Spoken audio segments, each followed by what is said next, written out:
And as the investigation continues into the death of Sergei Magnitsky in prison, a Moscow court has acquitted a jail doctor of negligence leading to the loss of life.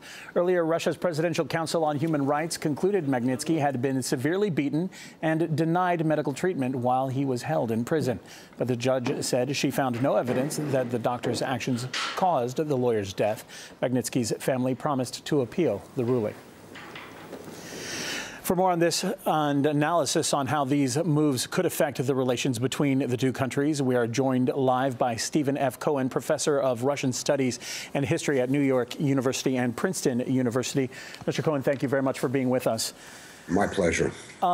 Let's get right to it. After the U.S. Senate passed the controversial bill, Russia accused Washington of engaging in Cold War tactics. Now that Moscow has retaliated, so to speak, how would you describe the two countries' relations? Increasingly, we're plunging into a new Cold War, but it's not a surprise. The story of the orphans doesn't begin with the Magnitsky bill. A number of us in the United States have been warning since the 1990s, nearly 20 years, that unless Washington changed its policy, its kind of winner-take-all after the Cold War policy toward Moscow, that we would drift toward Cold War, not toward the partnership we all hoped for 20 years ago. This is just the last stage. I wouldn't say it's inevitable.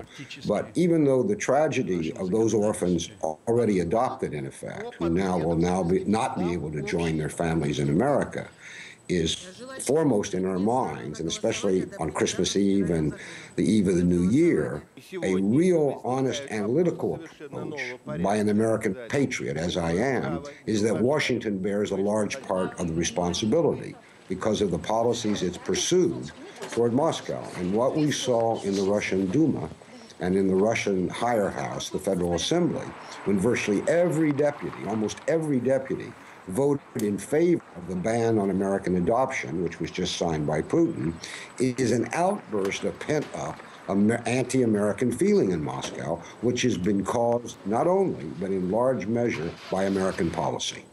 Now, you mentioned the tragedy of the children involved in the holiday season and what have you, and about the anti-American sentiment. How much of this dispute is actually just political saber-rattling, and how much is it going to affect the children or actually will help the children? You know, there's an old Russian saying, words are also deeds.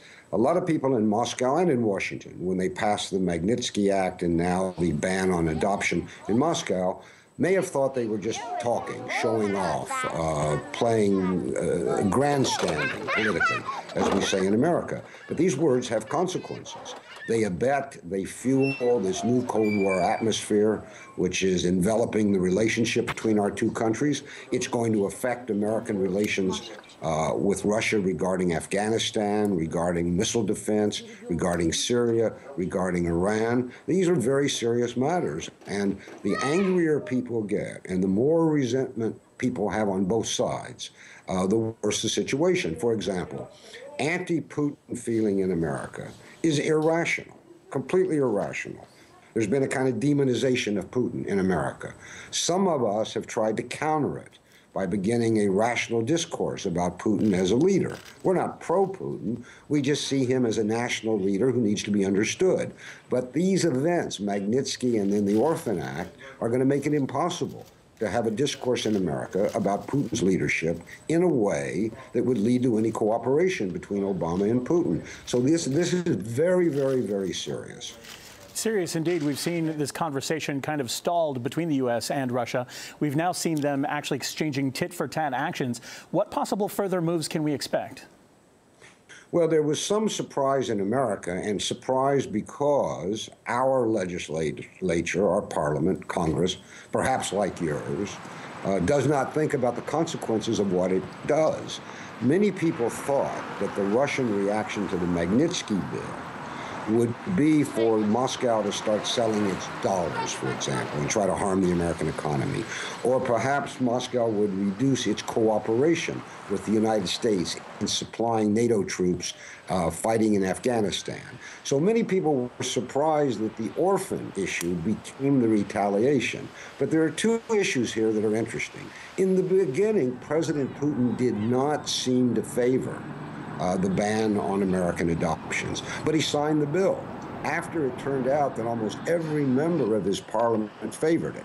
It's also said that President Obama did not favor the Magnitsky bill, but he signed it when it turned out that almost every member of Congress favored it. So it may be that we're exaggerating the power both of Putin and Obama.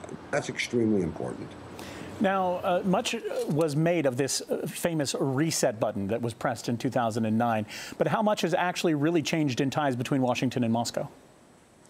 Well, I see Obama's reset. It's what we of the older generation used to call, when we were in a Cold War, détente, meaning an attempt to reduce Cold War conflict by replacing it with cooperation.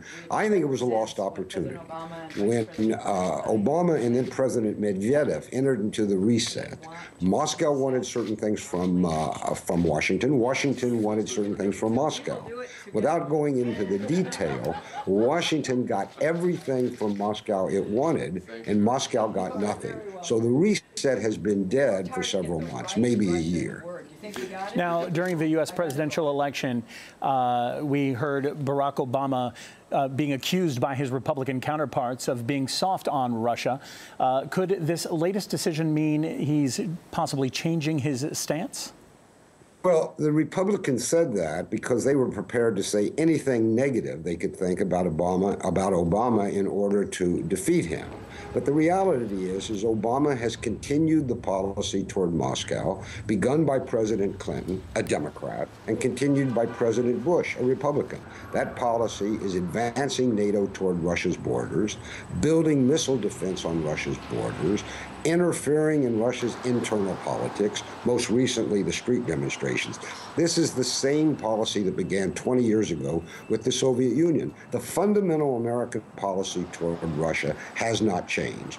So it's ridiculous to call Obama soft on Moscow. I mean, just because two leaders get together, as they always do, and say we are friends, it doesn't mean anything.